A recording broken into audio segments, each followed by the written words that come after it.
been to so many places lately. What do you say we take a day off from adventuring and just find somewhere nice to relax?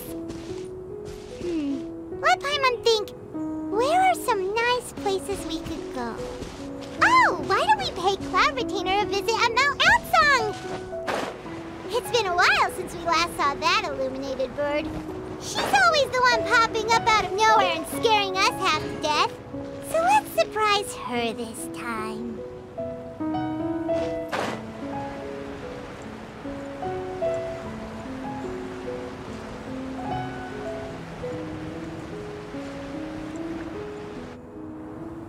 Here we are, right outside her place. Do you still remember the first time we came here? We even brought offerings and everything. And when we told her that Rex Lapis had been assassinated, she immediately threatened to squash Liyue Harbor. Paimon thought she'd be impossible to get along with. But now that we've spent some more time together, she's really not like that at all. We probably don't need to bring any offerings now that we've gotten to know her pretty well, right? Still, Paimon's got some snacks around here somewhere, so if she really wants something, we can just use that. Huh? Traveler? Did something catch your eye? Whoa. What a pretty lady! Is she also here to visit Cloud Retainer?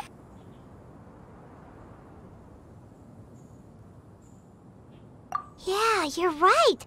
All it takes is one look and you can tell she's someone special. As expected of that bird lady, really. She must have a whole bunch of Adepti friends from all over the country. Okay, but if we're both friends of Cloud Retainer, then we're basically friends by association, right? Want to go up to her and say hello? Helping you make more connections is a part of Paimon's job as your reliable guide. Paimon's got this.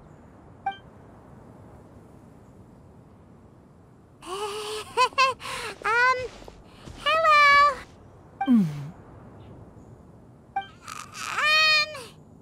Paimon is Paimon! And this is the Traveler.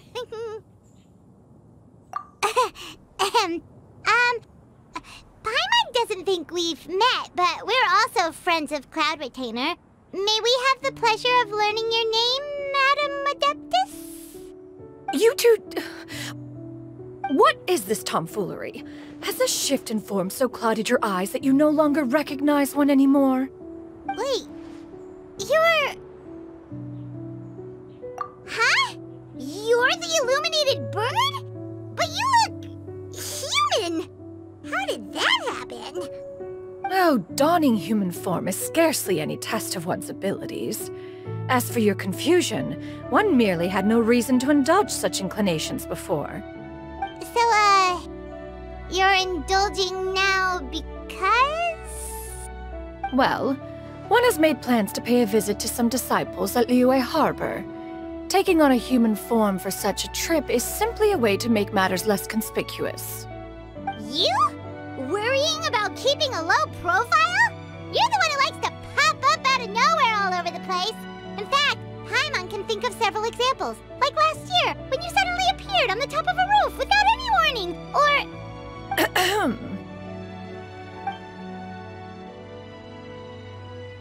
Hey, didn't we agree not to bring that up unless she asked? Oh? So you have taken care to follow the proper rules of etiquette after all.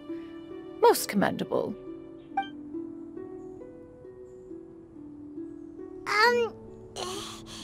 Well, this is all Paimon's got. You don't mind, right? One has never found oneself lacking in basic comforts. On the contrary, it is the gesture that one values above all else. So long as you've shown proper respect and consideration, the quantity or quality of the gift is but a trivial matter. That kinda makes Paimon feel a little guilty for trying to keep them for herself. Anyway, where were we before you reminded Paimon about the gifts? Ah, right. So by disciples, you must mean Ganyu and Shenhe. It's also been a while since we last saw them. Maybe we can come too. One planned to extend the invitation even if you had not raised the matter yourself. Shenhe and Ganyu should be quite pleased to see you again. However, one would first inquire as to the reason behind your visit here. You have cause to seek one's company? Yeah, we just found ourselves missing you and wanted to see how you were doing. We were hoping you'd tell us one of your stories. Who knew we'd run into your human form while we were at it? Is that so? If there are no urgent matters at hand, then let us make haste for Liyue Harbor. Ganyu is likely still working at Yue High Pavilion, so that shall be our first stop. Sounds great! Then let's all go to Liyue Harbor!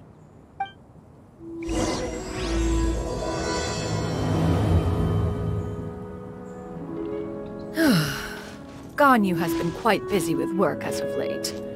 One can count on one talon the number of times she returns to Mount Outsong each year. Shenhe has also secured employment recently. In her correspondence with me, she wrote that she shall have no need to return for the foreseeable future. Did they think one was so easily mollified? One shall investigate everything with one's own eyes and decide for oneself if their living conditions are satisfactory.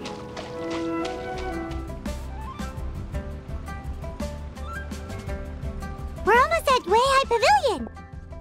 Hey, do you think Ganyu will be shocked to see Cloud Retainer like this? Guess we have no idea if Shenhe and Ganyu have ever seen her in this form before. Wait, where did she go? Why are you just standing there, Cloud Retainer? Quietly now. One shall stay here. You two can go and meet with her. But why? Isn't it better if we all go together? If one were to proudly proclaim one's presence, Ganyu would surely profess herself otherwise unoccupied and drop everything to attend to one's visit. One fears that would only result in her staying up all night to make up for lost time. One does not wish to trouble her. Conversing vicariously via you two shall suffice.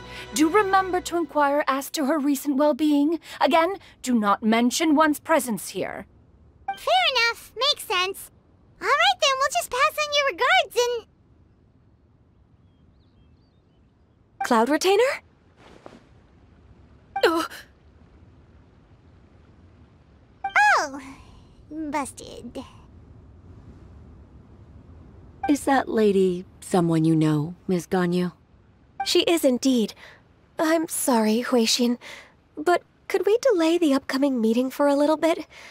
I believe my schedule today is quite full.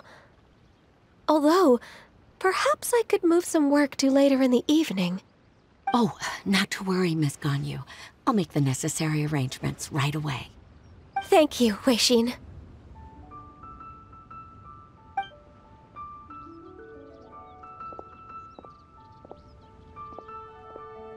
It's been a while, Ganyu. Greetings. What brings you here today? And Cloud Retainer, too. It's been quite some time since I last saw you in this form. You are quite mistaken. One is not acquainted with this Cloud Retainer of whom you speak. One is simply a mere mortal passerby. Huh? Seems she's not buying it. That was but a simple test. One did not expect you to be able to recognize one so easily, especially after so many years of only seeing one's other form.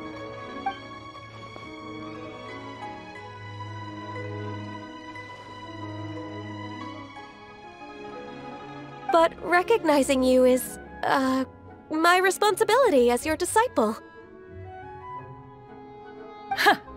An apt observation. One was simply passing by while attending to some important business. One thought it would only be fitting to pay you a visit while in the area. Wait, Paimon wasn't aware of any important... Cloud Retainer's right!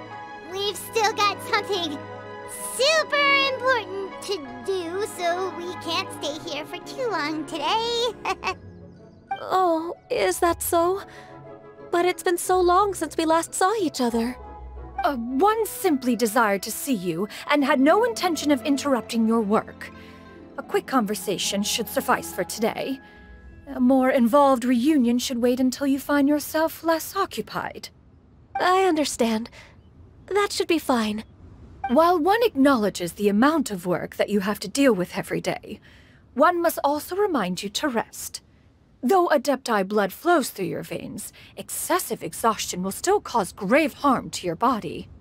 It still makes one nostalgic to see you as you are now, respected and independent. When you were young, you oft begged one to cuddle you to sleep when you suffered from nightmares. Cloud Retainer! Stop! If you insist. We are running short on time regardless, so one will refrain from going into each and every story. Why don't you continue your conversation? One shall simply stand by and listen. Wow, you've been to so many new places since the last time we spoke. If you ever need anything, please just come find me at Uehai Pavilion. Also, forgive me for my presumptuousness, Cloud Retainer, but if you plan to continue appearing in this form, don't you think it'd be helpful to adopt a human name? A human name? Huh. You raise a valid point. Considering the sheer extent of one's renown, Cloud Retainer is surely too recognizable as a name. You really think so? Not that you're not famous or anything, but that famous? You presume to know the extent of one's illustrious achievements. One would hardly think such a thing to be possible. Nevertheless, Ganyu's advice cannot be ignored. From this point on, when in public occasions, be sure to refer to one as Shenyun. Shenyun? I assume that's a reference to the full record of Pristine Pavilion. An adeptus of years past would rise with the clouds and rest with the moon. They were enlightened and wise, free and unfettered. The writer referenced Master's name to describe her carefree and spontaneous nature. Oh, that sounds super cool! Paimon feels like only the most powerful of Adepti could rise with the clouds and rest with the moon. Actually, those lines were originally written to describe Cloud Retainer herself. Huh? Wait, so you're really that powerful? And what of it? Did you truly take one to be nothing more than a bird of bigger than average size? Not exactly. To be fair, Cloud Retainer rarely speaks of her past accomplishments. The tales of her past can only be found in ancient texts. It is said that once, a long time ago, there was a severe drought in Liyue. Left with no choice, many people left their homes, while others spent day and night praying to the Adepti. Although I did not live through such tragedy, simply reading about it is enough to gain a visceral understanding of all the pain and desperation during that time. On top of the drought, a noxious gas also began to spread through the land. If not for Cloud Retainer's efforts, much of Liyue would be nothing more than a barren wasteland today. The books had this to say about what happened. Upon arrival, the Adeptus borrowed the wind to retain the clouds. Immediately, the clouds gathered together, and abundant rain burst forth from the heavens. Drought and plague were both driven away, and the people were saved. Wow, that's incredible! Mortal records add embellishments to dramatize past events. One did merely what one ought, and even if one had not interceded, the other Adepti would surely have stepped in to help. Even so, you stopped an entire drought!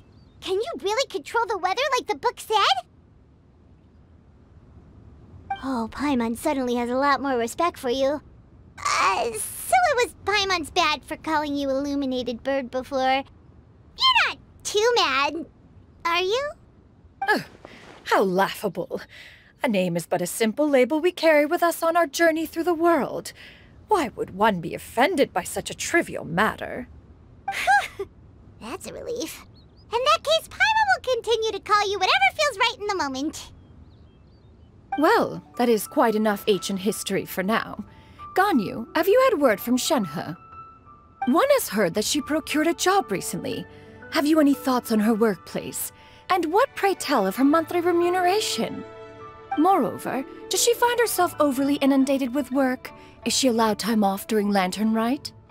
That is a lot of questions. There is no cause for concern, Cloud Retainer. I introduced Shenhe to her employer personally. Wanmin Restaurant's business has been booming recently. So, with Chef Mao being swamped with customers, and Xiangling still off and out in search of new recipes, I introduced Shenhe to staff the restaurant. I see. Most excellent indeed. One has had the pleasure of being introduced to that family. Xiangling is kind and astute, while her father is loyal and reliable. One has no cause to believe that they will make Shenhe's work difficult. Now, it is almost time to partake in the victuals of noon. One shall visit Wanmin Restaurant in person and see how Shenhe is doing. Huh? But didn't you just say that you had something important to do? Can that wait until after we've eaten? You may return to your work, Ganyu. One shall see to this matter on one's own. There will be many an occasion to dine together in the future. One is certain the opportunity shall present itself most readily. Of course, Cloud Retainer. Please take care. Traveler, Paimon, I'll see you some other time. See you around, Ganyu! Whew! Paimon was pretty quick on the uptake there, don't you think? As soon as you mentioned important business to attend to, Paimon realized that you were just looking to cut the conversation short and not take too much of Ganyu's time. Is Paimon right? No, in fact, it was not an excuse. One is indeed visiting Liyue Harbor for an important purpose. Wait, for real? The moment is not yet upon us. Still, the truth will be revealed to you in time. Huh. She really seems to be playing up the whole mysterious Adeptus thing right now. Is it because we just heard that cool story about her powers?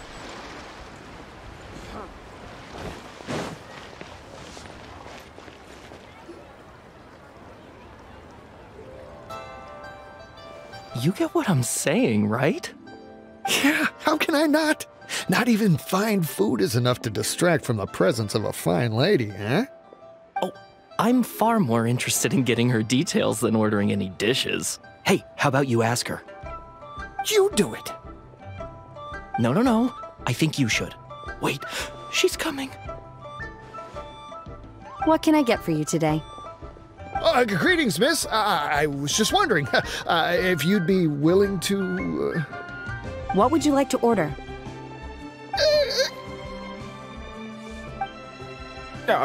2 servings of more meat to go. Good chat. Bye.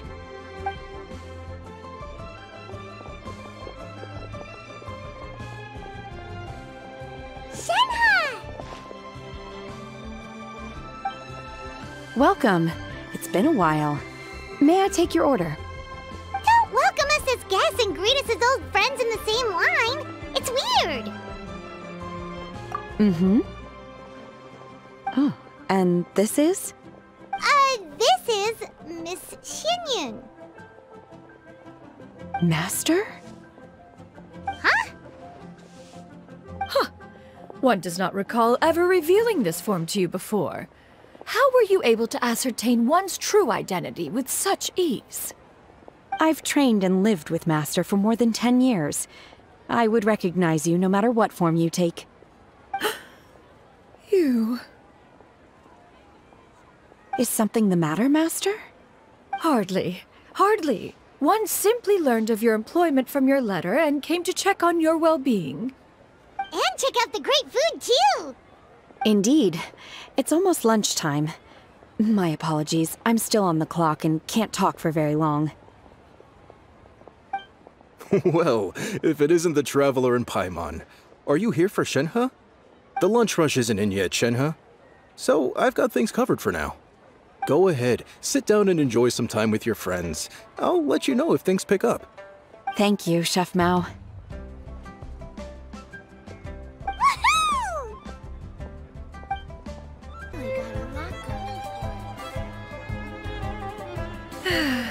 It is just as one expected.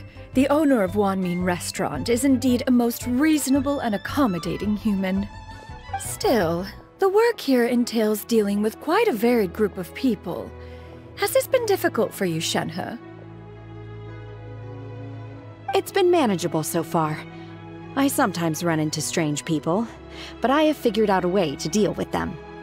Seems like you've been making progress. So by dealing with them, you mean... First, I try to talk sense into them. If that doesn't work, I threaten them with violence. At this point, they usually decide they are in favor of a civil conversation. Oh, how should Paimon put this?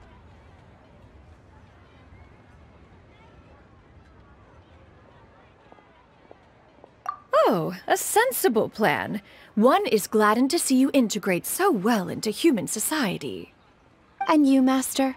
How have you been? Simply marvelous. Though Mount Outsong has scarcely enjoyed your presence recently, one has hardly found the pleasure of one's own company to be lacking. I see. Just as expected of Master. I have missed Master quite a bit too. Even though work has been busy lately, I've already had a conversation with Chef Mao about taking some time off soon to visit Master. Oh, you did? Do make note of such matters in your letters in the future. There's hardly a need to keep one in suspense. Whoa, her mood shot up just like that. By the way, Master, since you are in Liyue Harbor, have you had the chance to visit Ganyu? Indeed. She is similarly preoccupied with her work. There was time only to exchange a few simple pleasantries. Ganyu told us the story of Cloud Retainer's name. It was amazing. We never knew how powerful she was before. I see. In that case, allow me to also share a story about Master's past. Oh? Is that a problem, Master? I believe this to be a good topic of conversation. No, not a problem. One was simply caught off guard. But no matter. Please, proceed. One is most curious to see how much of one's own conversational prowess you possess. Master once participated in a race against Mooncarver. After Mooncarver lost, he insisted that Master's ability to fly gave her a natural edge in such a contest. In response, Master agreed to forego flying in return for being able to use one of her devices in the race. Mooncarver accepted, only to find Master with a brand new device on the day of the contest. What kind of device was it? It was a mechanical vehicle made out of iron. What was it called again? Oh, an electro-powered bicycle? Oh, you refer to the bicyclical Thunder Flashmobile. One spent 49 days conceptualizing and crafting it. It need only be infused with adeptal energy, and it can cover thousands of miles in one day. Oh, it boggles the mind why Mooncarver ever supposed he might best me in a contest of locomotion. Though he sprinted with all his might, he could barely keep up. Alas, the one flaw of my mechanism lay in its weakness against mountainous terrain. One was thwarted mere seconds from victory, when it was thrown off course and failed to make it across the final stretch. Truly a most unfortunate turn of events. Anyway, do go on, Shenhe. Master, that was the end of that story. Is that so? With you gone, one has seldom felt the desire to call upon those old fossils for another contest. What is a race without spectators, after all? Have you been lonely, Master? Lonely? At one's age, entire human generations come and go in the blink of an eye. Even one's own self-directed musings can span several days and nights. 'Tis a most foreign sentiment. The mere mention of it is preposterous.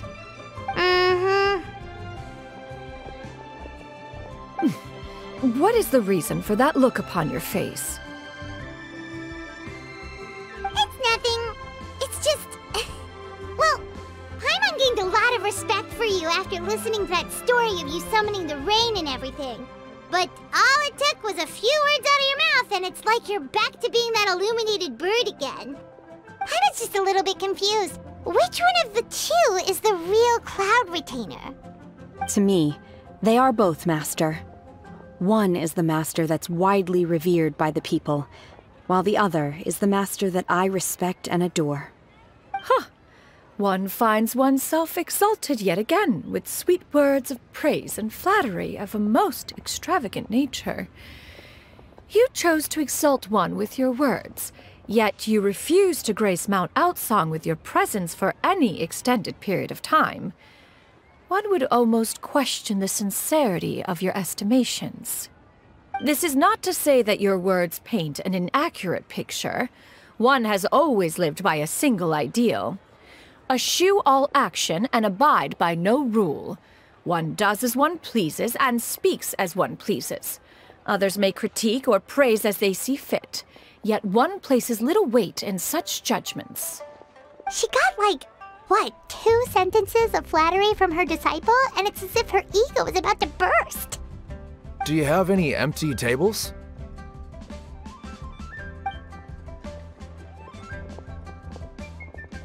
Hey there, could we get another fish stew?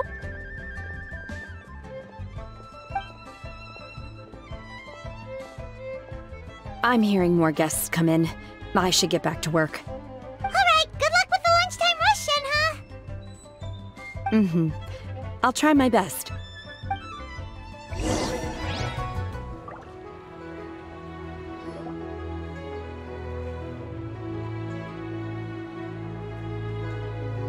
So much yummy food! Paimon's gonna feast!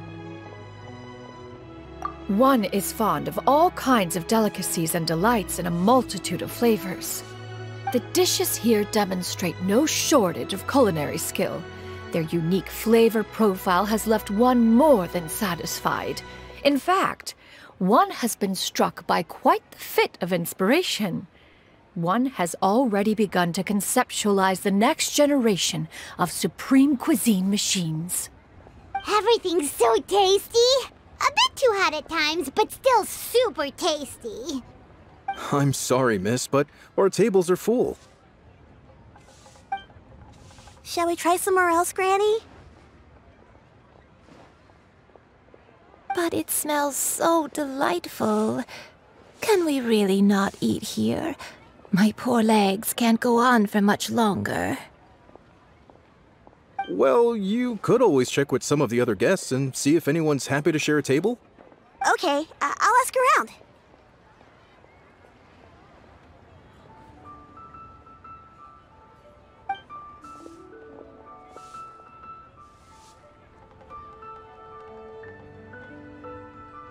Excuse me, would you mind letting us share a table with you? There are no empty tables left, so... Ah, well, Paimon doesn't mind. What about you guys?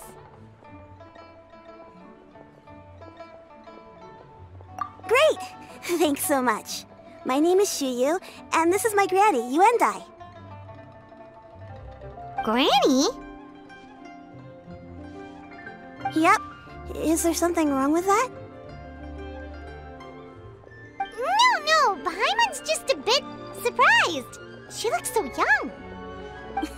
Yeah, a lot of people compliment Granny on her youthful looks, but she's actually much older than she appears.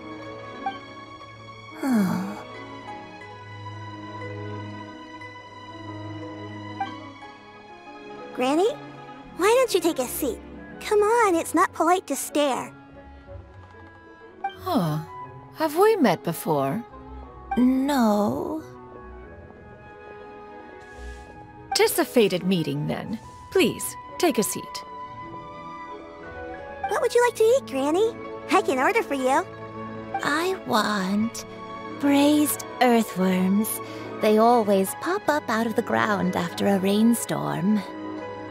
No, not this again. Granny, there's no braised earthworms on the menu. Braised earthworms? Well, that sounds weird. Do people actually eat that? Right, that's what Paimon was thinking too.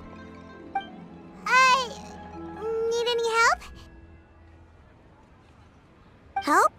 Oh, do you mean with Granny? Thanks, that's nice of you to offer. Granny has pretty bad dementia, so her memory's getting worse all the time. She's always saying things that sound kinda confusing. Actually, her memory's been bad ever since I was little. But it's gotten so bad lately that I even have to remind her who I am every morning. They died young. It's just me and Granny now. Oh, but it's okay. Don't feel bad. Granny loves me a lot, and I love her a lot too. Sure, it's hard at times, but you just gotta make the best of the life you've got. Wow, you're really tough for your age, kid. You're too kind. And me? Oh, what about me? You're tough too, Granny. Plus, you're really gentle, and you're always there for me. Yes, and it's hardly as if I forget everything. I still remember the important things. Wait, what was that really important thing again? Ah, I remember now. It was a dream. I had a dream where everything was dark. Someone was standing in front of me. She told me to come and find her, and that once I'd found her, I would be free. Huh? That sounds super important. But how come you've never told me about it before? It was just a dream, so I forgot about it. But I'm in a good mood now, and somehow I remembered it again. You know, I believe I've had this dream a great many times. But just how many times have I had it? Now that I do not remember. Wait, so you have a reoccurring dream where someone's talking to you? That sounds spooky. Oh, does that mean you're possessed?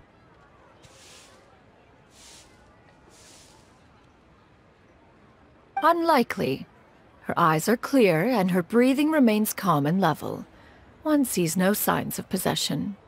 Are you sure? Who do you take me for? Is one not an adept? Am I not an expert? Huh, you're right. Paimon almost forgot you're the expert. In that case, do you still remember what the person in your dreams looked like, Granny? Not anymore. Although, I have a sense that she looked rather like me. But not as I am now. My younger self. A younger version of Granny? This is just getting weirder and weirder. What is going on here? As one said, fate must have brought us together. You may leave the situation to me. Are you sure?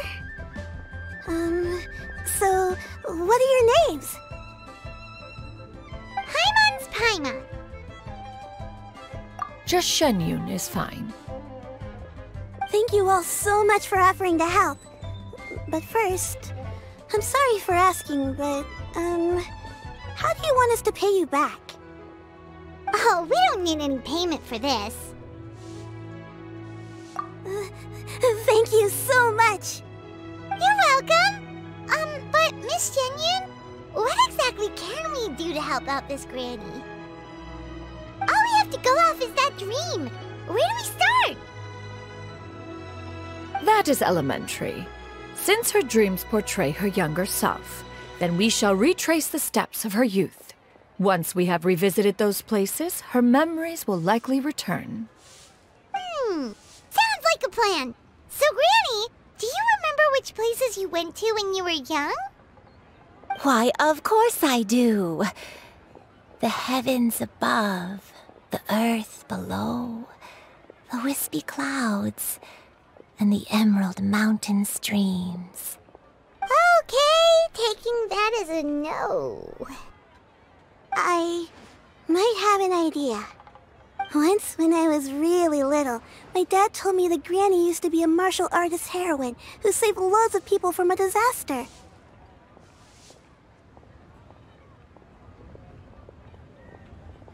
If it's true, Then maybe they wrote about it in the history books or something.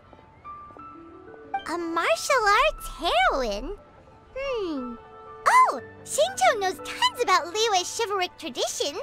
If anyone knows about the heroes of the past, it's him. Let's go find him at the Feiyun Commerce Guild. Are you leaving already? But I'm still hungry. I'll go order some food, Granny. If there's nothing on the menu you especially want, I'll just get a few different things. It seems we must part ways for now. The Traveler and Paimon are bound for the Feiyun Commerce Guild, while Yuendai and Shuyu shall remain here and partake of their lunch. As for myself, I have matters to discuss with Streetward Rambler. Streetward Rambler? Oh, you mean Madame Ping! Precisely. Let us meet at Yujing Terrace once you are ready.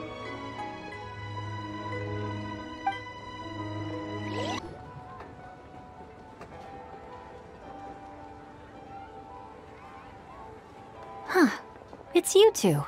What brings you here? Shincho! Great, we found you! We wanted to ask you about something.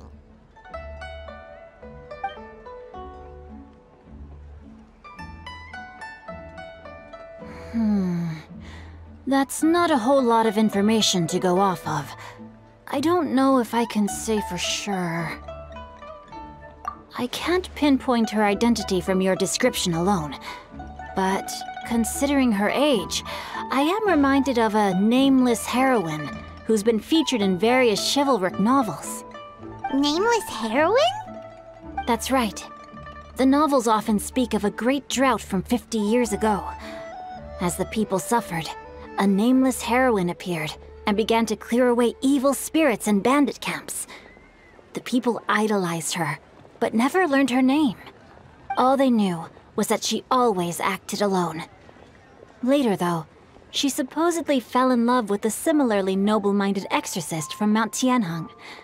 They were well matched in more ways than one, often fighting together as a fearsome duo of otherworldly strength. After the drought ended, the heroine and the exorcist left the public eye and began living a reclusive life in the mountains. All that remained were tales of her incredible accomplishments.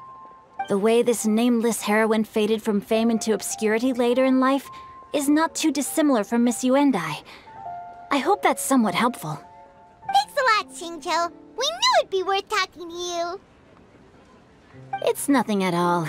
Just something I came across while reading. I did do a bit of extra research on her story, but it was just out of personal curiosity. Well, Paimon still thinks that's super cool. Oh, wait, Shincho, if you've read up on her, do you know of any places often associated with her? Let me think. In the novels, the nameless heroine always appeared near one of 3 places. Wangshu Inn, the area just north of Jueyun Karst, and Qingyun Peak. Perhaps the real-life heroine who inspired the character was also often seen near those 3 places. That would explain why those locations appear in the various novels written about her. You're welcome. To be honest, I found some parts of the story confusing when I first came across it. If Miss Yuendai was indeed the original inspiration for the character, she may just be able to help me put the pieces together. It's rare for a chivalric hero to fade into obscurity during their lifetime, even after retiring from the public eye. But no one ever saw or heard from the nameless heroine again. There were even rumors that she became extremely ill. I've never understood why someone would go to such lengths to erase themselves from public memory. It's almost as if she was trying to hide from something. There's probably far more to the story than what's been written. We'll be sure to tell you if we manage to uncover the truth. That's a deal. Perhaps, behind the truth of it all, there lies a story more fantastical than any work of fiction. Paimon feels like we just learned so much from Shincho. A drought, a nameless heroine, a life of seclusion. Wait, why does the story sound super familiar? Oh, right! There's a drought in this story, too! Shincho, are droughts super common in Liyue or something? Well, they used to be. But people have long since developed methods to prevent them, like by cultivating the soil or digging canals. So while droughts do happen from time to time, they are rarely regarded as true disasters. The drought 50 years ago is probably one of the worst we've had in the last several centuries. The crops withered, the streams ran dry, and the monsters in the mountains became rabid and agitated. Countless caravans were attacked, and people who lost their homes came together to form bandit groups. What started as a natural disaster soon became a human tragedy as well. That sounds awful. Yeah, and that's exactly why the nameless heroine was so beloved. She must have been someone of true integrity, to do so much for the people while asking nothing in return. Still, as terrible as that drought was, it was nothing compared to the truly calamitous disasters that befell this land in ancient times. They say that back in those days, disasters were both more severe and more common. Only the strongest of Adepti could hope to dispel the ruin and devastation. Do you have any other questions? We're good for now. We're just going to head back and meet up with Miss Xianyan and the others again. Paimon hopes that Granny Yuendai will be able to remember more of her past. She used to be a great hero who saved many people. So sad that she can't recall any of it. Anyway, we'll be off now. See you some other time, Xingqiu. Thank you so much for your help. It's no problem at all. Safe travels. I have recorded the tune that you requested. I hope it will be of help to you. Oh, thank you. Straight word, but Ping, what has amused you so? Oh, it's no serious matter. I was just reminiscing about the last time I saw you in this form. Time has wrought such change in this world, and yet you appear just the same as ever. Time has little bearing on one's existence, nor has one keenly felt its effects whilst dwelling at Mount Outsong. Nevertheless, Ping, one would like to seek your counsel on a personal matter. Oh, why so formal all of a sudden? I must say, you're making me a little nervous. What is it? Well, the inquiry is as such. Approximately how much more would one need to afford a comfortable life in the harbor, not unlike the one that you yourself lead? It does not require as much as you may think. Still, do you mean that... Club retainer, Madam Ping! What are you two talking about? Nothing save for some trivial matters. Have you unearthed any useful details? Xingqiu has a theory, but let's save it for when Chuyu and Miss Yuendai have joined up with us again.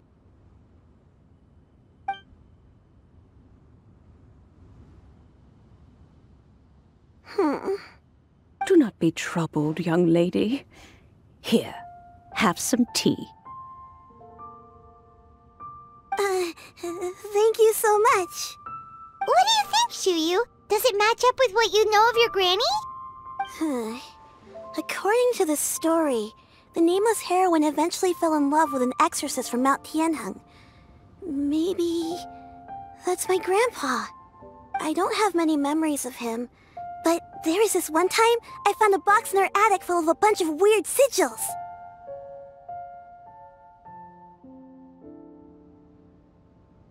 I think so too. Granny might remember something once she's returned to a familiar place. What marvelous tea. I can taste the dew's sweetness in this cup. It's as if I was taking a stroll in the mountains, thoroughly one with nature and at peace. Is that so? Then please drink as much as you like. There's no need to hurry. At our age, it's always nice to slow down and take the time to appreciate pleasant conversation among friends. Thank you.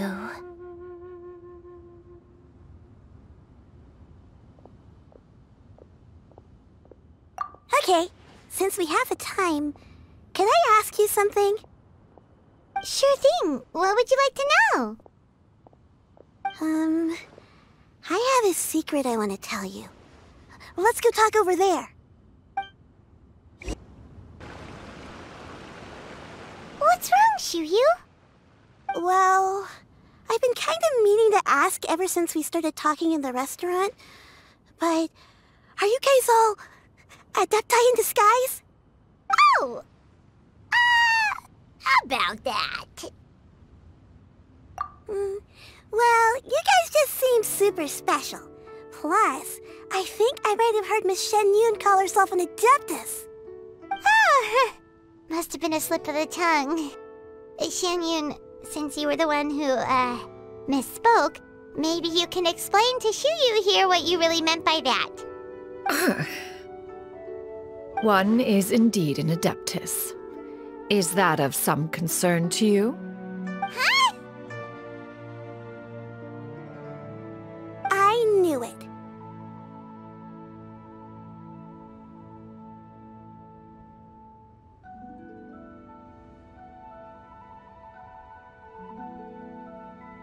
Well, one time when I was a little kid, I saw a pure white illuminated crane. I had this super high fever, and Granny wasn't around. I was feeling all icky and gross. But then this snowy white crane flew down from the sky. She put me on her back and flew me to her cool Adeptus house and fed me some sort of magic potion.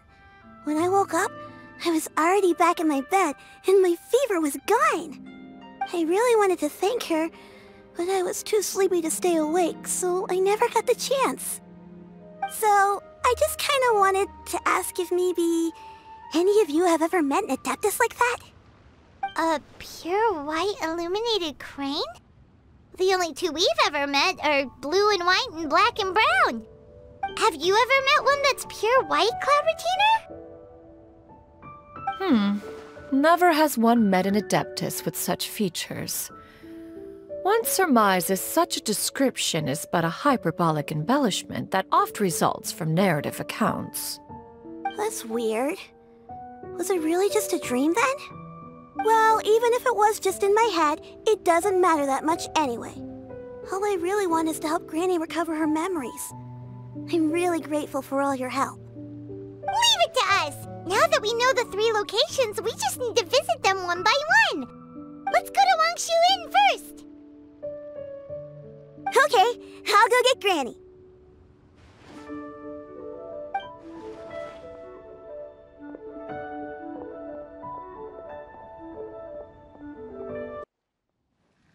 Wangshu Inn. Wangshu Inn.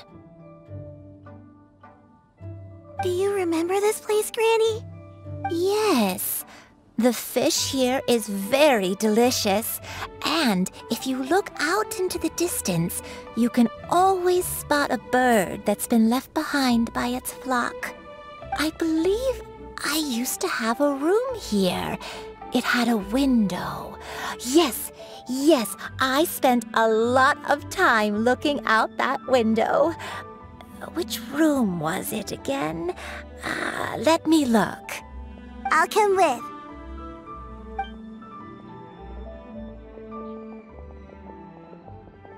Paimon's still having some trouble understanding what she's talking about, but if she's so familiar with this place, that must mean she lived here, right? Wait, huh? Whoa! Shell! What are you doing here all of a sudden? You scared the living daylights out of Paimon! I sensed a non-human presence and decided to come take a look. If you're here, then there's likely no trouble afoot. I suppose there's no cause for concern. It's been a while, Cloud Retainer. I see you have returned to your previous form. I have indeed. I fought alongside her in this form on many occasions during the Archon War. Oh, wow! What was she like during the war? Oh, wait, let Paimon take a guess. Was it anything like this? Behold, the glory of one's newest invention, the Bang Bang Continuous Fire Mechanism. Hands up and surrender, or be prepared to face the full might of the Adepti! An impressive imitation. Paimon knows her all too well. Even so, Cloud Retainer was not always as ostentatious as you describe. You may be unaware, but her talent with Adepti sigils is just as formidable as her skill in mechanics. The Archon War reached its peak after Guizhong's death. The Cloud Retainer who fought beside me in those devastating battles was taciturn and solemn, only speaking when she had to activate her sigils. A Cloud Retainer who barely talks? Paimon can't picture it. But what happened after that? If you were so powerful in your human form, why did you decide to take up your bird form again? Once one had bid farewell to the world of mortals, what use would one still have for such a shape? When dwelling between mountain and forest, away from the struggles and troubles of the mortal world, a mortal form is hardly the most fitting of choices. After the war, Cloud Retainer retired to Mount Outsong, only revealing herself to the occasional visitor, and always in her avian form. Although I do believe there was an occasion some 30-odd years ago, when she decided to don her human form. I believe it was for the purpose of... One believes there is little need to relive bygone matters. Granny, are you okay? Back then, at this place, Perhaps this conversation should end here. I shall take my leave now. Should you encounter any trouble, you need only call my name. However, given that you are traveling with Cloud Retainer, I trust you are in good hands. Everyone! I think Granny is finally beginning to remember her past. Slowly now, calm your mind and recount what has been recalled. A long time ago, I stayed here to recuperate from my illness. Huh. So what Shinjo said was true! You did fall ill! Was that why you went into hiding? I don't remember. I'm very sorry, but I can't even remember the name of my illness. The only thing I can remember is that it took a great toll on me, and there was no cure for it. I was confined to my room in Wangshu Inn, where I spent many days unconscious. I'd come to every once in a while and stare at the migrating birds outside the window. It was a solemn sight. I remember crying, but I'm not even sure I knew why. One day, I met a traveling merchant. Upon hearing of my illness, he sold me a bottle of soul-revitalizing tea pills. He told me that the pills were concocted using Adepti blood and could be used to alleviate my symptoms. Sure enough, I made a full recovery. My illness remained dormant. Wait, but if your illness remained dormant for several decades, are you saying that what you're going through now is just a relapse of what happened all those years ago? And it was all thanks to the pills that you managed to keep the symptoms in check?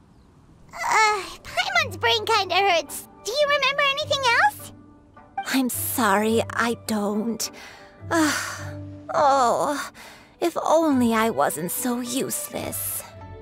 Hey, you're not useless. You've done so much for me. Watched me grow up. Raised me. How could you say that about yourself? Oh, fret not, dear child. Granny was just a bit frustrated. That's all. The recovery of a person's memories is a gradual process. Finding pieces of one's past is always superior to not finding anything at all. Let us make haste to the next location. Next location. Next location. Oh, why don't we go to the area north of Dwayun Karst next? There isn't really a landmark there, so where should we start? Oh, Paimon's got it. Let's check out the houses in the area first. After all, if she was there for any length of time, then she would have stayed somewhere, right? Oh, really got our thinking cap on today.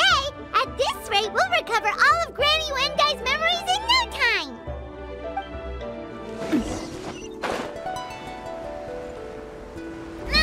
Whoa, why are there so many treasure hoarders here?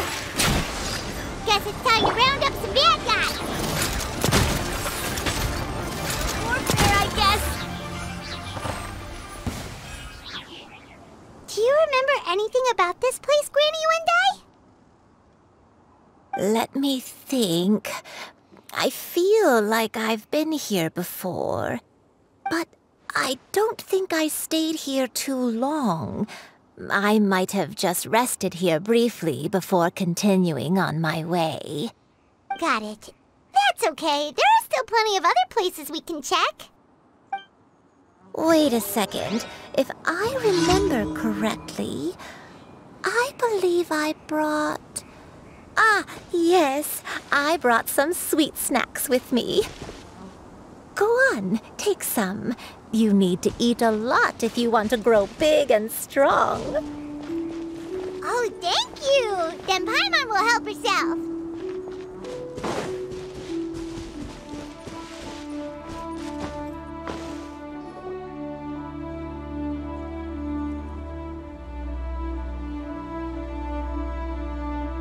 Paimon sees an abandoned house! Why don't we take a break over there? This place... it's...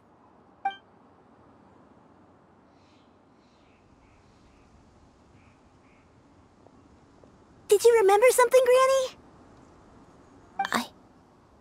I remember. Shuyu, this is where your father was born. It was a moonless night. I had been injured, so your grandpa was supporting me.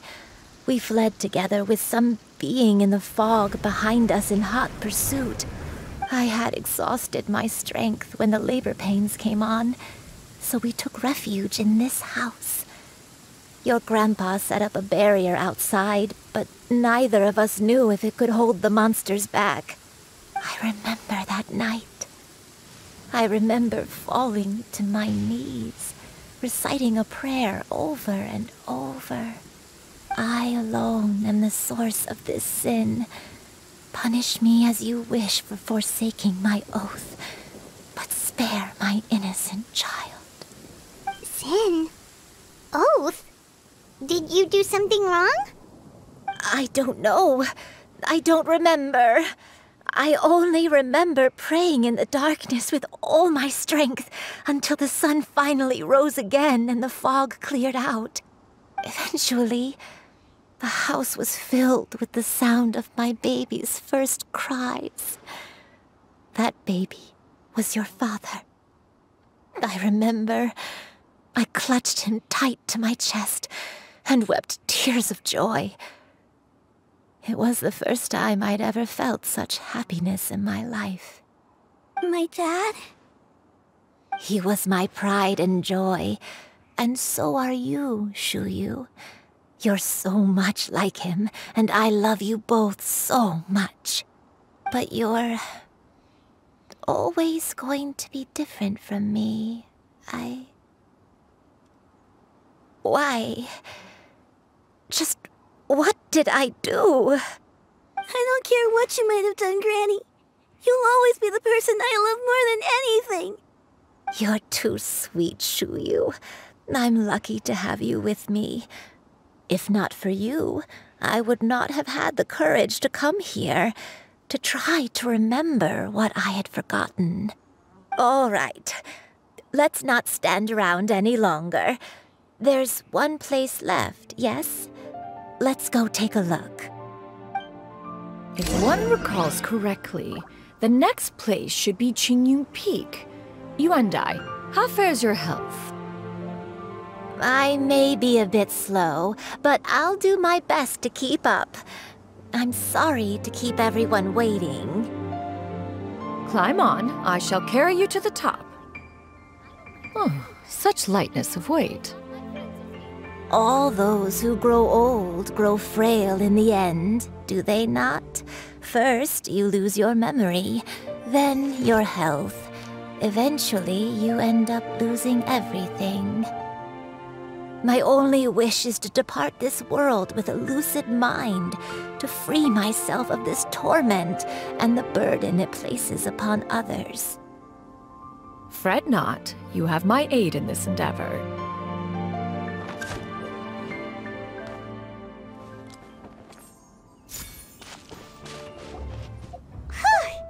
We're finally here.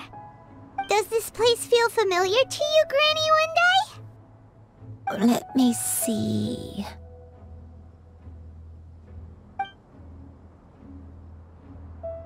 How strange. Have I lived here before? When we were at Wangshu Inn and the abandoned house earlier, though I couldn't remember everything, I still felt a sense of familiarity.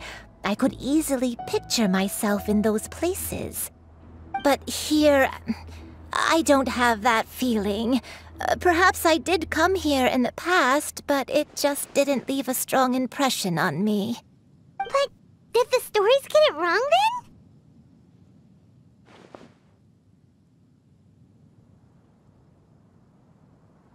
Yeah, that's true. But they're also the only thing we have to go off of. Paimon was hoping this place would jog Granny Uendai's memory just like the others. I'm sorry to disappoint you too. It's all right. We're not going to give up yet. We'll figure something else out. Just you wait. Thank you.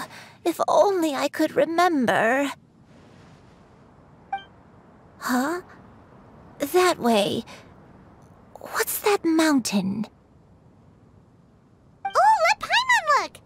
Huh? Isn't that Mount Outsong? Looks like we've come full circle. Mount Outsong. Mount Outsong. Granny, are you okay? Don't push yourself, Granny. It's okay if you can't remember. You shouldn't do something that makes you sad. Mount Outsong, what am I really? Mount Outsong holds some familiarity to you? It does, but I can't go back. Are you feeling unwell? My head, it feels all heavy and dizzy. What is wrong with me? Cloud, Miss Xianyun, is there anything you can do? Let us go to Mount Outsong. But... Fret not, all will be well. You and I, you have already given more than enough to the pursuit of this endeavor. You may leave the rest to me. I've prepared something that can aid you in suppressing the fear in your heart and restoring your lost memories. It currently resides at Mount Outsong. Wait, really? When did you do that?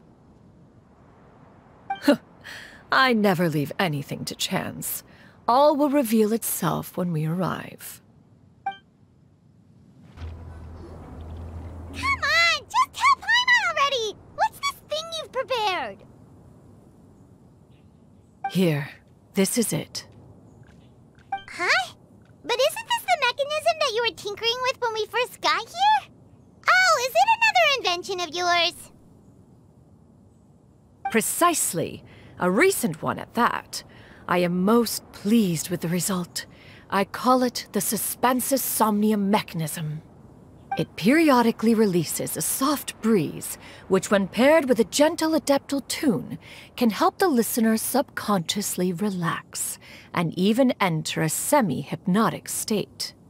Soothing agitation and anxiety, relieving exhaustion and insomnia, its potential uses are numerous indeed. And of course, it can also aid in the recovery of lost memories. Whoa, what a cool gadget! But if you had it all along, why did you keep it to yourself until just now? We could have come to Mount Outsong right off the bat and saved time on a lot of floating! How preposterous. Had you and I not recalled much of her past through her own efforts, the device would have nothing to draw upon. We Adepti can only help those who first resolve to help themselves. Had she lacked such determination and strength of character, one would have little to offer in way of assistance. Paimon thinks she gets it now. Hey, what's that other thing? As previously mentioned, a gentle adeptal tune is required to take full advantage of the mechanism.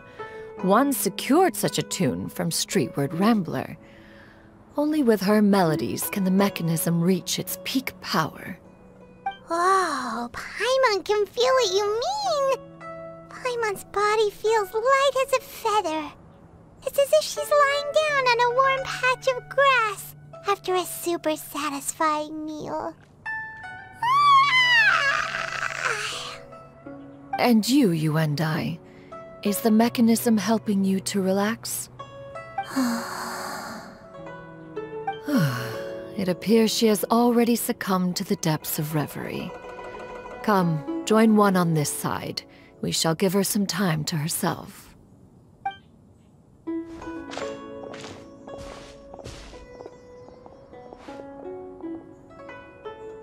The drought is over. But why do you look like you want to cry? The potion.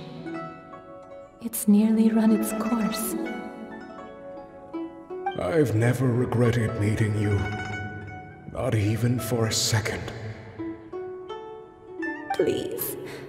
Please, no.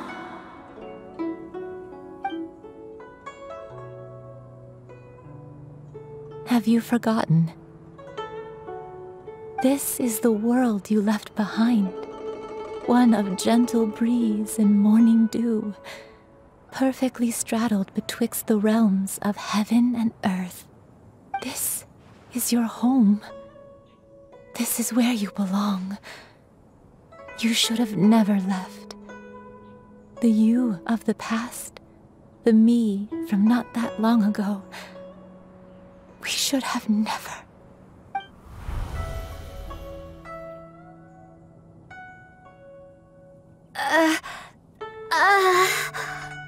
So that is the truth. No wonder this place is so familiar. Granny!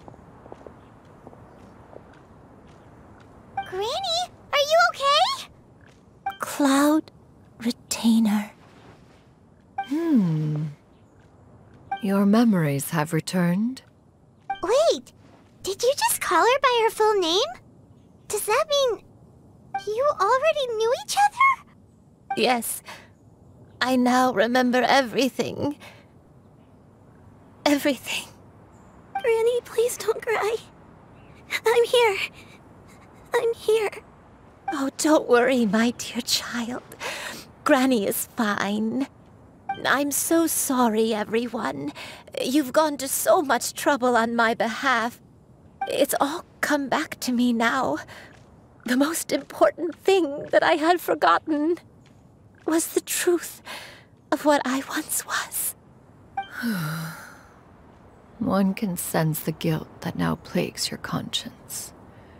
Reclaiming a truth long buried is sure to come with a myriad of complex emotions. Perhaps one should recount the story on your behalf while you compose yourself. No, it's okay. Now that I've remembered, I must face my memories head on. Shuyu, everyone, I cannot thank you enough for all your help. I'm ready to tell you my story, if you're willing to listen. Please, Granny, don't force yourself. What happened in the past doesn't matter. I love you more than anything. Nothing you say can change that. I know, dear child. My feelings for you are exactly the same. It is for this reason that you deserve to know the truth.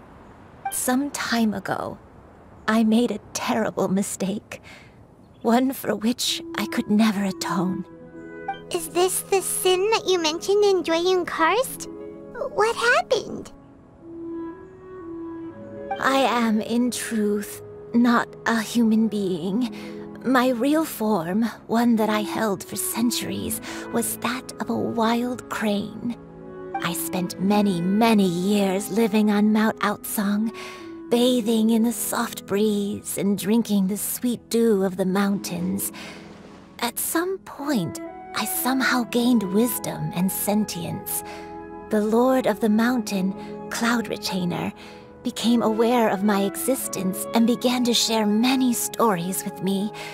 She even passed on the secret of cultivation to me. Though she never took me on as a formal disciple, I always saw her as my master. Whenever she took out her tools to work on mechanisms or new inventions, I would also stand next to her and watch.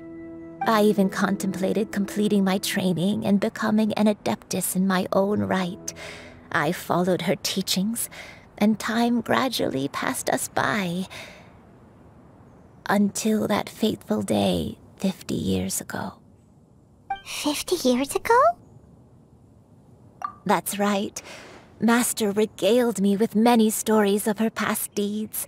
From them, I learned how she had saved people from a similar crisis in the past. She was the one I looked up to the most. More than anything, I dreamt of becoming an adeptus like her. I wanted to travel the land like she had, relieving suffering wherever I went. But I was still far from being a real adeptus. I possessed no ability to take on human form and fit in with the crowd. Once she learned of my desires, Master prepared a special dose of human mimicry potion for me. She warned me that the potion's effects would only last 10 years, and if I were to fail to return to my original form at the end of that time, I would forever forget my past as a crane and become something neither human, beast, nor adeptus. Oh no. So that was the source of your dementia all along. Was it because of Grandpa? Indeed, I fell in love. Though he was human, he had spent his entire life training on Mount Tianheng. When we met, it was not only my first foray into the world below, but his as well. Although clumsy and impulsive as he was, you'd think he was the real strange bird among the two of us. But still, just like me, he cared deeply about the world and wanted, more than anything, to cleanse it of all pain and suffering. I could not help but fall for him. But my time continued to tick away. Those 10 years passed by in a flash. Yet I did not want to leave his side, so I... Oh no, what happened next? I committed an offense. I wanted to stay with him, even if it meant living a life full of pain and suffering, even if it meant that I would eventually turn into a monstrosity.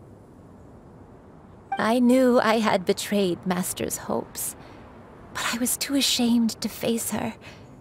So I wrote her a long letter instead and asked someone to leave it outside her abode. I was convinced that she would not support my decision, and I lacked the courage to speak to her face to face. In my shame, I fled and tried to hide from the world, such that no one would be able to find me again. But that was only the beginning of my troubles. I began to suffer from a strange illness. My memories became hazy and confused, and I could no longer keep myself awake. I understood that my pain was caused by my refusal to return to the life I was fated to lead. Along with my memories as a crane, I soon forgot the true cause of my suffering as well. I knew only that I had committed a sin. All I could do was pray for forgiveness, even if I had long forgotten what needed to be forgiven. Looking back, I was beyond lucky to have come across that traveling merchant at Wangshu Inn. It was such a fortunate coincidence that we were there at the same time. If it weren't for those soul-revitalizing tea pills, I probably would have... Granny! What's wrong? Coincidence? Why did I ever think it was a coincidence? Tea pills concocted using the blood of an adeptus? No, it couldn't be. Master, don't tell me. Back then, that merchant was actually... Human custom would dictate the conferral of gifts to be in order when one's progeny is wedded, would it not? Consider the pills a symbol of one's best wishes. So when I tried to conceal my name and mistakes from the world and hide myself away in perpetuity, the only person I managed to deceive was myself. You knew where I was all along. One still remembers when you were but a fledgling. You possessed a certain fondness for a particular game. You would hide yourself among a group of wild cranes and ask one to pick you out from among the flock. One found you with such ease every time. 'Tis a truth most evident. One always recognizes one's own, no matter what form they may take. Oh, wait! Paimon's confused! So, Cloud Retainer, you found Yuendai again? But how? When? And what happened after that? Perhaps it is now time for one to recount the rest of the tale.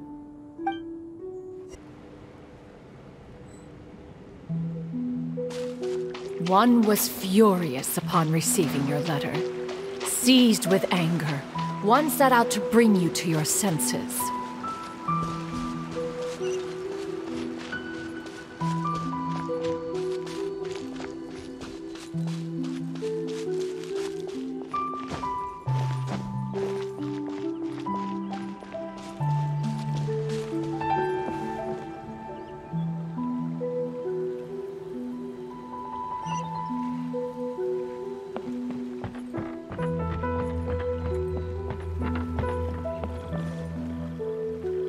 In truth, one had more than a few misgivings about your chosen partner.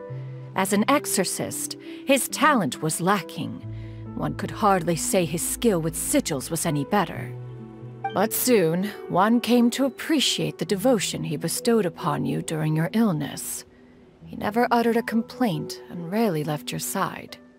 Unwilling to begrudge someone of such character, one decided to overlook his aforementioned deficiencies, glaring though they may have been. Wishing to grant you a life without regrets, one gathered many divine ingredients and used one's own blood to create a form of medicine. Though imperfect, it managed to suppress the more dire effects of your illness. As for how to deliver the medicine, after much contemplation, one eventually decided to perform the deed oneself. One took great care to alter one's features and select the appropriate attire. Only after meticulous scrutiny did one finally set out for Wangshu Inn. As one expected, you were most ignorant of one's true identity. You showed not even the slightest inkling of recognition. One was quite torn. Should one have celebrated the success of one's disguise, or mourn the loss of your acquaintance?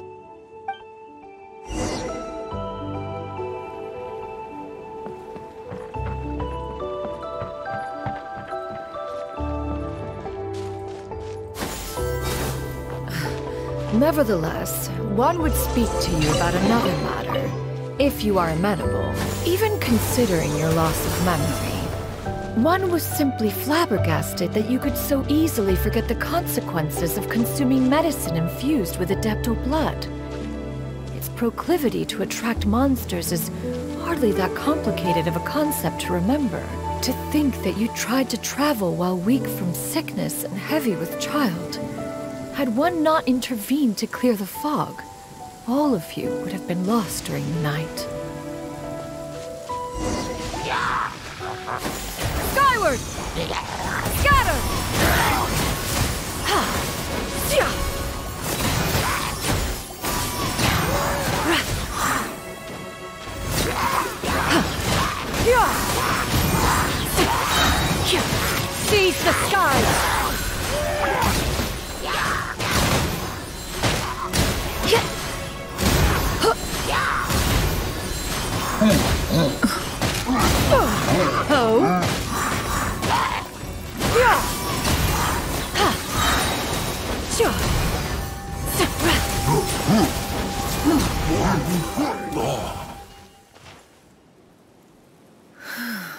Those monsters would hardly have pursued you with such ferocity without sufficient incentive. They were likely incited by the presence of godly remains. Said godly remains, in turn, were likely drawn to the trace of one scent on your body. One was, after all, an active participant in the Archon War. Some of the gods were likely shattered by contraptions of one's very making. In the end, one was relieved to see you endure through the night. At the break of dawn, one heard an infant's cry pierce through the air, and one saw you carefully cradle the child to your chest.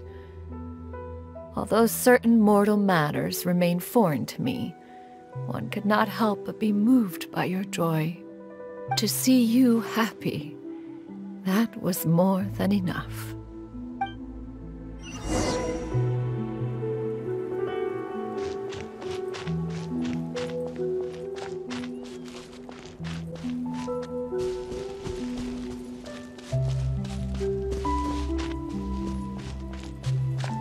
Now you should have a complete understanding of the events. Wait, but if that's true, then the crane who took care of me when I was sick must also be... Ah, one had almost neglected to recount the absurdities of that tale.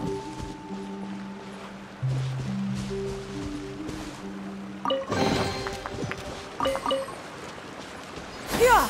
Skyward!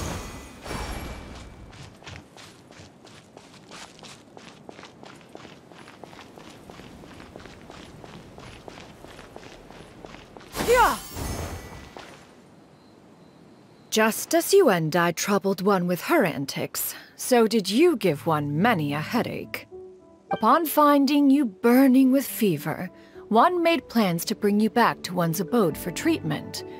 However, upon seeing one's form, you began to cry, refusing to get on one's back.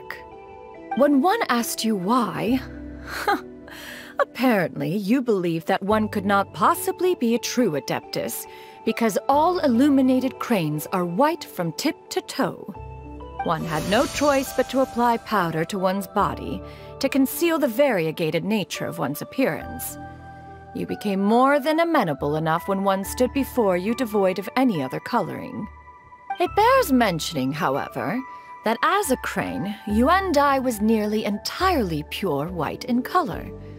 Though you had never encountered her in that form, you still recognize the essence of her being.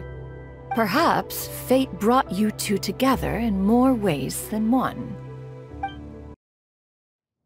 Now all has been revealed. One owes you an apology, you and I.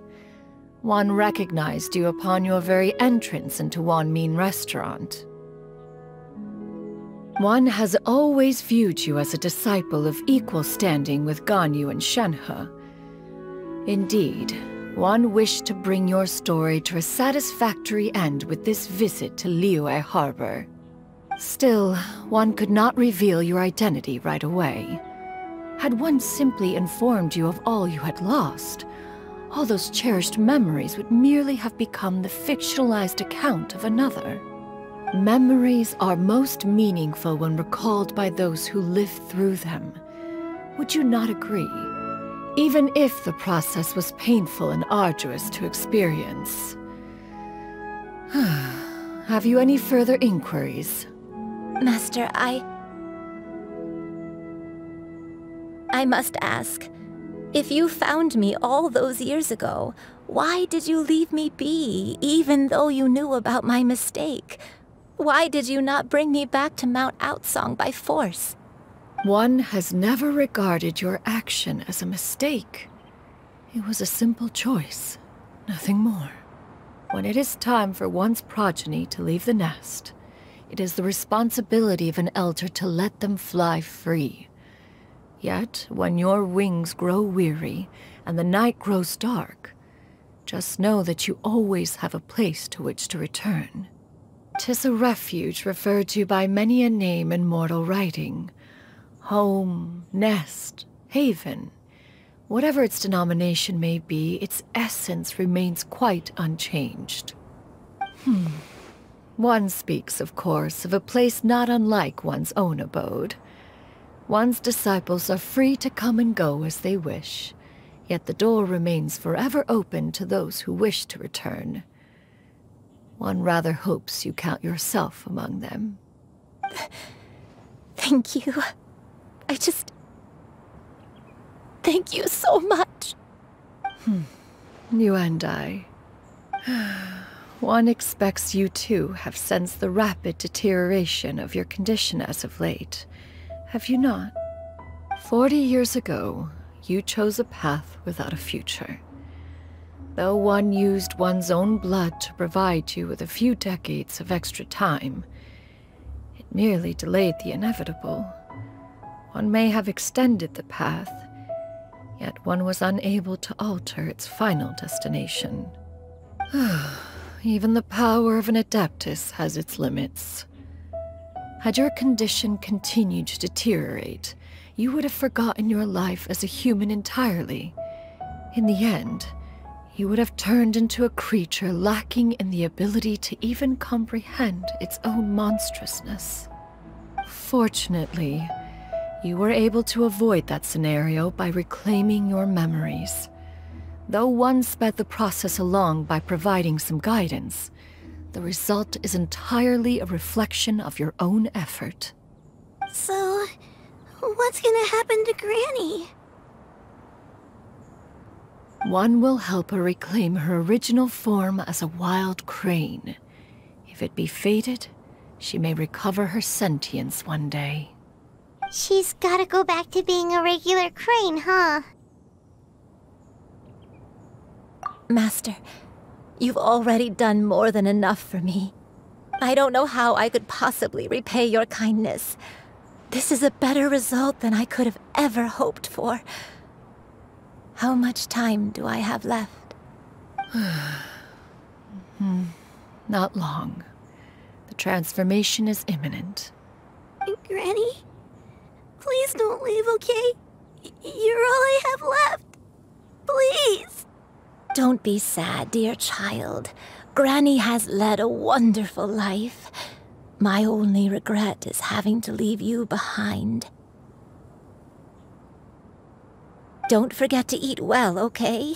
A growing young lady like yourself needs lots of good food to grow big and strong. Promise Granny you'll take good care of yourself when I'm gone. I promise, Granny. I'll do whatever you say. Good girl, good girl. Don't worry. It's not goodbye forever. Granny's gonna become the most formidable crane in all of Mount Outsung. Granny will train day and night. I won't stop until I can turn into a human without having to rely on anything but my own power. When that day comes, we'll be able to live together again. You and I. How's that sound? Good. That's a good girl. Even though we won't see each other for a little while, as long as we both work hard, we're sure to meet again someday. I'll eat well, Granny. I promise. And I'll wait for you, no matter how long it takes. I'll wait for you to come back. That's a good girl. Then Granny really has no more regrets. I'm so sorry, Master. Thank you for everything.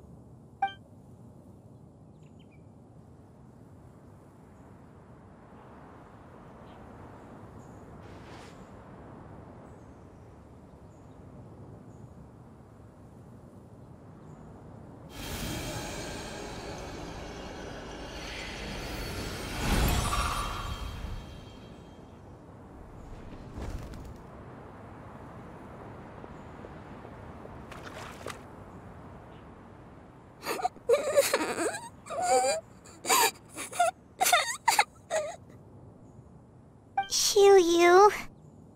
Let her be. At her age, crying is a natural, if not fitting, response to such an event.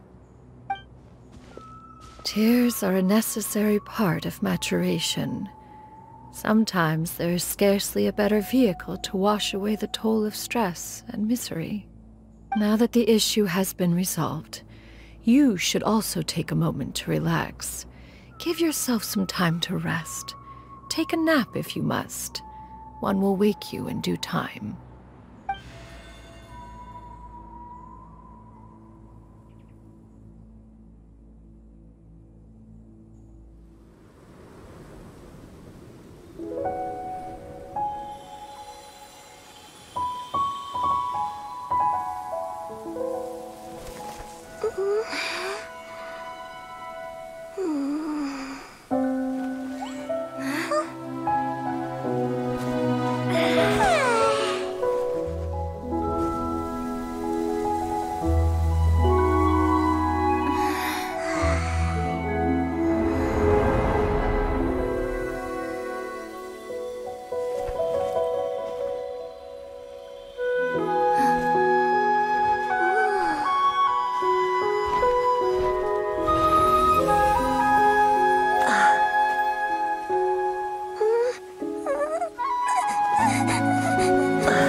We would see each other again, that our days of separation would finally end, and all my troubles would be behind me.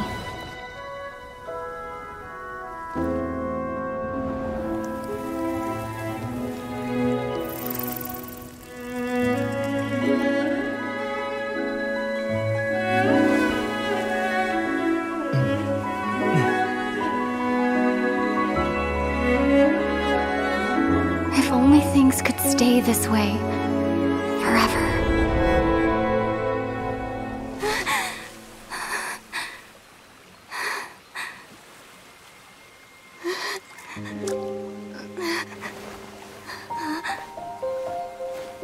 A nightmare? Curious. If you're relaxed, shouldn't your dreams be pleasant? It was a good dream. It's just... You weren't ready to wake up.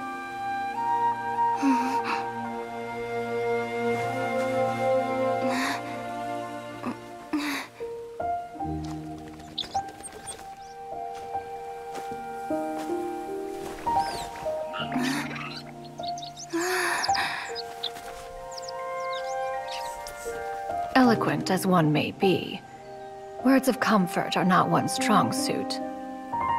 You are doing all you can. One can see your strength of will, your fearlessness in the face of danger.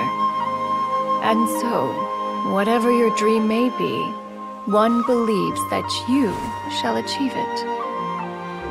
Of course, whenever the perils you face overwhelm you, or you become weary, one is always here for you. After all, as an elder, it is only right to look out for the young ones.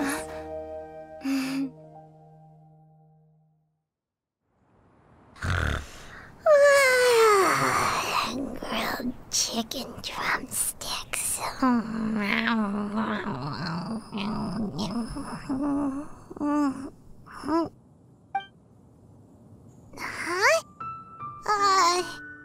Was Paimon sleeping just now?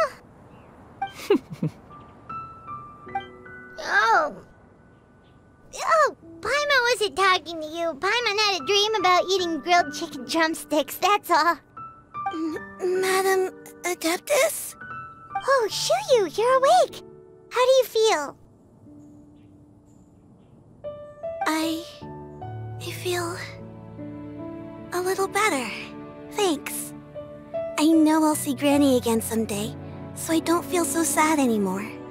Madam Adeptus, could I ask you something? Would you take me in as a disciple? Oh, and have you reasons for this sudden interest? I know Granny thought what she did back then was wrong. She felt really bad about it. But without that mistake, I would have never been born. Even though Granny lost her memories, she never forgot to show me how much she loved me. So, I thought maybe one day I could become a cool adeptus like you and help a whole bunch of people, just like Granny wanted to do. Upon some reflection, one supposes you are no mere mortal. The fact that Yuendai's blood flows through your veins is proof enough of that. If this is what you desire, one shall make it so. Thank you so much, Madam Adeptus. No, I mean, Master. Chuyu, are you sure about this? Paimon's gonna let you in on a little secret. We've seen Cloud Retainer's 2 other disciples, and they pretty much eat nothing but bitter herbs like chin-chin and violet grass.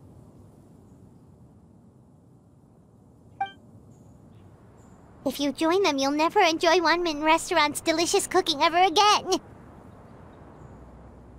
How utterly preposterous. One has never enforced such a rule. Every individual must find their own path to enlightenment. So long as one retains a pureness of spirit, one's dietary proclivities are quite irrelevant. Well, you say that, but Paimon's not seeing any tasty treats up here now, is she? Although Mount Outsong is rich in natural beauty, its location does preclude access to certain finer mortal comforts. That is precisely why one plans to relocate to Liyue Harbor. Shu Yu shall have the honor of becoming one's first disciple in the human world. Whoa! You're leaving Mount Outsong? One has never concerned oneself with the location of one's residence. From the very beginning, one has sought only solace and peace. Yet in the end, all of one's disciples ended up in Liyue Harbor. Ganyu, Shenhe, Yuendai, they all chose a life among the mortal world. One has reflected on this fact for many years now. One can only assume that it is due to some failing on one's part as an elder or master. A failing, perhaps, of recognizing what it was they truly wanted. One is most curious as to what aspect of Liyue Harbor could have enticed them to remain there. One could hardly offer an opinion on the matter, but perhaps some time in the harbor will prove instructive. Why are you all so silent? Paimon is, just a bit shocked, that's all. So, does this mean we can grab a meal together in Liyue Harbor sometime? One has precious little time to squander. However, if one finds oneself otherwise unoccupied, one would not be opposed to the idea. One will be assuming the identity of a human while residing in Liyue Harbor. You should take care to avoid disclosing one's true identity. Don't worry, we'll help you keep it a secret. So, when can we expect to start seeing you in the city? Perhaps in 2 days' time. One has some matters to see to before one's departure. Preparation is the key to success, after all. One plans to put up various items from one's collection for sale. The earnings should provide for a comfortable living in Liyue Harbor. One has already picked out a handsome property near Chuhu Rock. 'Tis no small purchase, but what is mortal life if not one expense after another? Seems like you've really thought of everything. Then how about we meet up in Liyue Harbor in 2 days? A sensible plan. See you then. Oh, also, why don't you take this suspensus somnium mechanism as a souvenir? Anytime you should feel ill at ease in the future, you may try quieting your mind and sitting in meditation as you listen to its melodies. It might help you find a new perspective. Awesome! Thanks, Cloud Retainer! Hey, didn't we promise Shincho that we'd tell him what we found out? Should we make a trip to the Feiyun Commerce Guild? It's totally up to you. Your concerns are excessive and unfounded. This is but a simple collection of ordinary valuables. Such intense scrutiny is hardly necessary. To be quite honest, your insistence on that fact is my primary cause for concern. In what way are any of these ordinary? Every single item here could be worth more than everything I own combined. I simply can't risk shelling out that kind of mora without proper scrutiny. If I'm wrong, I would never be able to earn it back, not even if I worked every single day for the rest of my life. I have to be careful. Yes, you can never be too careful. We're here, Clout. Miss Shenyun, what are you guys arguing about? Ah, perfect timing. This ignoramus is questioning the authenticity of my wares. I'll have you know, these items have remained untouched in my personal collection for several hundred years. To question their legitimacy is pure folly. Several hundred years? Indeed. They're family heirlooms, you see, passed down over many generations, as families are wont to do. Yep, they've definitely been around a while. We can vouch for her on that one. Hear that? Had I not found myself in need of mora, I would scarcely have had the heart to part with them. Indeed, you should consider it an honor to even have the opportunity to behold them with your own eyes. Doubt their authenticity any further, and I may just decide to take them to another buyer. Whoa, please don't go! I apologize for any insult, miss. You see, I know full well that I lack the knowledge to judge the true worth of these items. If you could wait but a moment, I've hired an expert to appraise them for me. He should be here shortly. An expert, you say? Very well. I will wait for a little while longer, then. Traveler, Paimon, this is my new residence. If you have cause to seek my company in the future, this is where you can find me. Master! Oh, it's you two again. Hello. Shiryu! You got a new outfit! It looks great on you. Mm-hmm. Master made it for me. I like it too. Huh? You know how to make clothes? Do I know how to make clothes? With the support of the proper mechanism, sewing is hardly a challenge. Master, I brought in most of my stuff. There's a few boxes left, but they're kind of heavy, so I just left them outside. Fret not. I shall help you move them into your room. Actually, I should probably sort through my stuff a bit first. Everything's kind of messy right now, so maybe you could, not look yet, Master? Yeah, that'd be great. It appears my young apprentice has her own fair share of secrets. No matter. Do what you must, child. Now, this expert you mentioned, when can we expect their arrival? Soon. Ah, there he is! Here, allow me to make some introductions. This is Mr. Zhang Li, a well-respected consultant at Wangshang Funeral Parlor and an expert in all manner of valuables and antiques. Mr. Zhang Li, this is Miss Shenyun. She's the one who's looking to sell the collection of valuables I mentioned earlier. Huh. Ah, if it isn't Miss Shenyun. It has been quite some time since our last meeting. What a serendipitous reunion. Indeed, most serendipitous. Have you been faring well as of late, Mr. Zhang Li? Quite well, thank you. I was fortunate enough over the past few days to enjoy both a stroll in the mountains and a fresh brew of tea from the most recent harvest. The experiences left me with such insight and peace. Huh. So you two are already acquainted? Indeed. How fortunate we are that fate has brought us together again. If you are otherwise unaware, allow me to inform you that Miss Shenyun is a well-regarded collector and appraiser. She is well-versed in all fields, and oft celebrated for her impeccable taste. You stand to gain much from this opportunity. You are too kind, Mr. Zhongli. True collectors pride themselves on their wealth of knowledge and eye for detail. I can say without a doubt that you are foremost in that regard. Why, you flatter me, Miss Shenyun. It would seem that you are as self-effacing as ever. Not at all, Mr. Zhongli. Not at all. While I am loath to butt into this conversation, I must ask, you two already knew each other, and you seem to have quite a cordial relationship. Can I be certain that you're not working together to swindle me?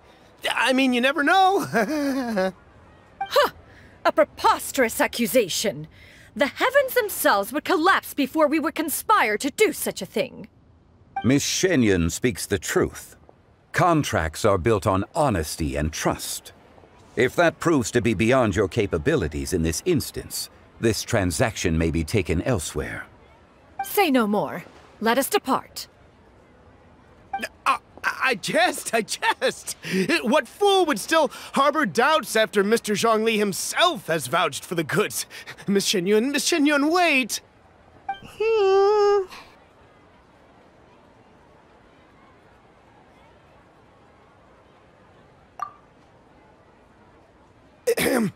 I deeply apologize for doubting you. So, Mr. Zhongli, could you please give me a final verdict on the value of these items? There is no cause for concern. They are indeed rare and precious valuables. Take this mechanism, for instance. Though one may not immediately perceive its purpose, its structure and appearance are exquisite enough to merit it a place in any fine home. The same can be said for this one here. Few could hope to possess an item that so perfectly blends mechanical wonder with geometric grace. I am sure you have heard from your travels that the study of mechanisms is among the most wondrous arts in this world. With that in mind, I earnestly recommend procuring every last item in this collection. All right. Since I hired you as my consultant, Mr. Zhongli, I shall, of course, trust your good opinion. Then, in that case, Miss Shenyun, I'll take the lot. However, since the final sum is quite large, how about we start with an initial deposit through the Northland Bank? The Northland Bank? Huh. Oh, you refer to the fiduciary house. Oh, very well.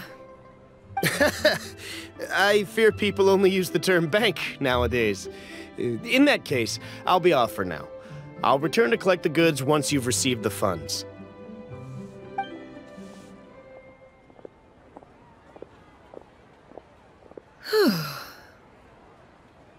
Zhongli! My friends, have you been doing well?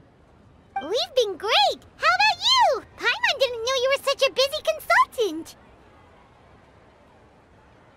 My days have been quite pleasant as well. I had been quietly enjoying a cup of tea when Mr. Xiaozu requested my services.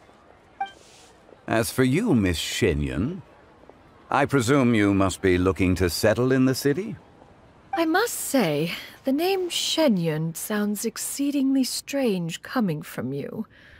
Perhaps you could dispense of that particular epithet in further conversation. Whatever for. Am I not addressing you as a friend should? Well, that is true, but... Alas, refer to me however you will. After all, a name exists such that others may address you with it. One is hardly ignorant of that fact. It would seem that you have gained many valuable insights over the years, Cloud Retainer. One has indeed. One's previous days were all brief.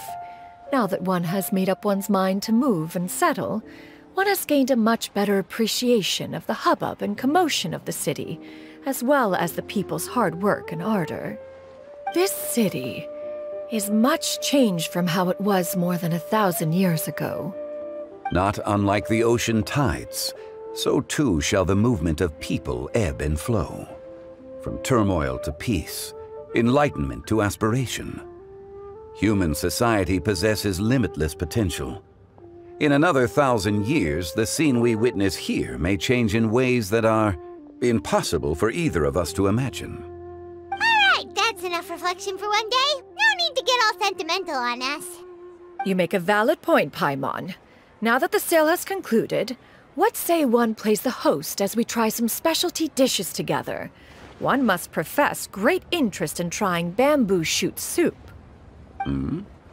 Perhaps you have forgotten, Cloud Retainer, but I once tried my hand at that dish. You were at the table on that occasion, so logic dictates that you should have already tried it. Oh? What occasion was this? It was a reunion between friends several centuries ago. Alas, you must have been too preoccupied to secure yourself a portion. Or perhaps our other companions simply availed themselves of faster reflexes on that occasion. Huh, hardly. 'Twas most certainly out of consideration for the others in attendance. In but a moment, one will show you what it means to have a true deftness of hand. It is settled then. Bamboo shoot soup, mora meat, crab roe tofu, triple-layered consommé. We shall enjoy the lot. One has already passed word to Shenhe and Ganyu to make a reservation. It is prime time for them to meet one's newest disciple. Is that agreeable to everyone? It should be a most splendid occasion. Shu Yu, come now, it is time to dine. Ah, this gentleman over here is Mr. Zhang Li. He is, A humble employee of Wangsheng Funeral Parlor. Pleased to make your acquaintance. Nice to meet you too, Mr. Zhengli. That should be everyone, right? Let's go!